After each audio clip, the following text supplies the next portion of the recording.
అందరికీ నమస్కారమండి. నిత్య విద్యార్థి యూట్యూబ్ ఛానల్కు స్వాగతం సుస్వాగతం మిత్రులారా. ఈరోజు మనం తెలుసుకోబోయే కథ పేరు గాడిద కోరిక. ఒక అడవిలో ఒక గాడిద ఉండేది. అది ఒకరోజు నెమలి పురివిప్పి ఆట ఆడుతుంటే చూసింది.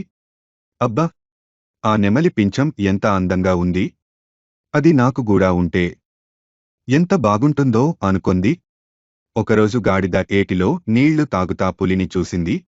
అబ్బా, దీని ఒళ్లంతా చారలు చారలుగా ఎంత నిగనిగలాడుతోంది, నాల్గుడా ఒళ్లంతా పులిలా చారలుంటే ఎంత బాగుంటుందో అనుకొంది. ఒకరోజు గాడిద పొడవైన మెడతో ఒక పెద్ద చెట్టు ఆకులు తెంపుతా ఉన్న జిరాఫీని చూసింది. అబ్బా, దీని మెడ ఎంత బాగుంది, నాకుగూడా ఇలాంటి పొడవైన మెడ ఉంటే ఎంత బాగుంటుందో అనుకొంది.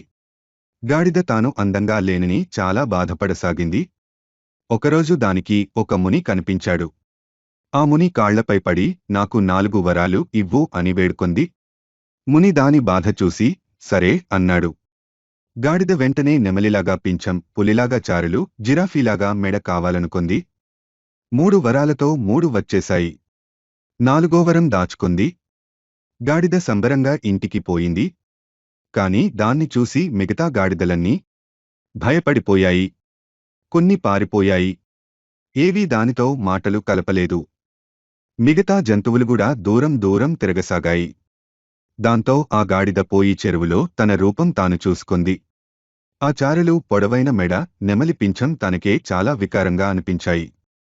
తన పాత రూపమే చాలా అందంగా తోచింది. వెంటనే 4వ వరంతో తన రూపం తనకు రావాలని కోరుకుంది. దీనివల్ల మనం తెలుసుకోవాల్సిన విషయము ఏమిటి అంటే, అర్హత మించి కోరికలు కోరకూడదు.